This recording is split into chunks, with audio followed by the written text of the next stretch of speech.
৩৫ বছর পরে সাংবিধানিক মতে রাষ্ট্রপতি নির্বাচন হতে যাচ্ছে। এখানে বিরোধী দলের পক্ষ থেকেও প্রার্থী আছে, সরকারি দলের পক্ষ থেকেও আছে। মাঝে অনেকবার বিনা প্রতিদ্বন্দ্বিতা নির্বাচিত হয়েছে। গণতান্ত্রিক ধারায় প্রতিদ্বন্দ্বিতার মাধ্যমে নির্বাচন হওয়াটা উচিত এবং এই মুহূর্তটি সারা দেশের মানুষ প্রত্যক্ষ করবে, সরাসরি সম্প্রচার করা হবে। আশা করি দেশের মানুষ প্রত্যাশিত গণতান্ত্রিক চর্চা দেখতে পাবে এবং এর মধ্য দিয়ে আমাদের গণতন্ত্রের আবার নতুনভাবে সূচনা হবে।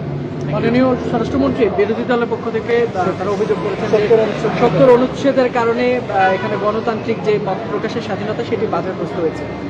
শিয়া বাটার ও ভিটামিনে সমৃদ্ধ লিলি বিউটি সোপ, তারুণ্যময় উজ্জ্বল ত্বকের জন্য। এই জায়গায় আপনাদের বক্তব্য।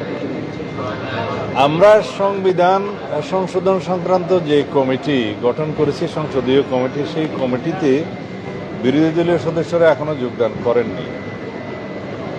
ভবিষ্যতে যে সংবিধানের সংশোধনী আসবে, ৭০ ধারাতেও পরিবর্তন আসবে, সেটা জুলাই জাতীয় সনদে রাজনৈতিক সমঝোতা হয়েছে। এখানে 4টি বিষয়ে উল্লেখিত আছে, তার মধ্যে 2টি বিষয়ে সব দল মোটামুটি একমত। একটা হচ্ছে অর্থ বিল, আর একটা হচ্ছে আর একটা 4টা বিষয় ছিল। একটা হলো অর্থ বিল এবং আরেকটা আস্থা ভোট, মানে ইমপিচমেন্টের ক্ষেত্রে সবাই মনে করে ৭০ অনুচ্ছেদে এই 2টা বিষয়ে সংসদ সদস্যদের স্বাধীনতা থাকবে না।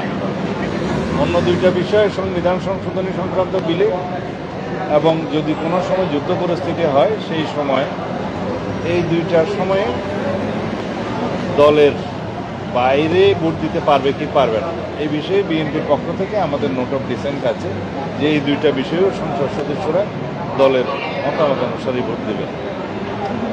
আরেকটি বড় বিরোধী দল তখন সংবিধান সংশোধনের ক্ষেত্রে দ্বিমত পোষণ করেননি। আর যুদ্ধ পরিস্থিতির ক্ষেত্রে এটা স্বাভাবিকভাবে দেশের স্বার্থে, সেটা জাতীয় স্বার্থেই এটা বিবেচনা করে আমরা মনে করেছি যে এই বিষয়ে দলের সদস্যরা দলের বাইরে ভোট দেওয়া ঠিক নয়। তো এইভাবে আমরা জুলাই জাতীয় সনদে যেভাবে এগ্রিড হয়েছি ওইভাবে যদি ৭০ অনুচ্ছেদ সংশোধিত হয়ে যায় এবং তার পরবর্তীতে যখন রাষ্ট্রপতি নির্বাচন হবে তখন সেই ৭০ অনুচ্ছেদ অনুসারে হবে। কিন্তু এখন তো সংবিধান সংশোধন হয়নি, সুতরাং আমাদের এক্সিস্টিং বিধান মতে, বিদ্যমান সংবিধানে যা আছে সেই মতেই এই ভোটটা হবে এবং এইখানে সংসদ সদস্যরা যে যে দলের পক্ষ থেকে নির্বাচিত হয়েছে মার্কানি, তারা সেই দলের অনুসারে, সিদ্ধান্ত অনুসারে ভোট দেবে। শিয়া বাটার ও ভিটামিনে সমৃদ্ধ লিলি বিউটি সোপ, তারুণ্যময় উজ্জ্বল ত্বকের জন্য।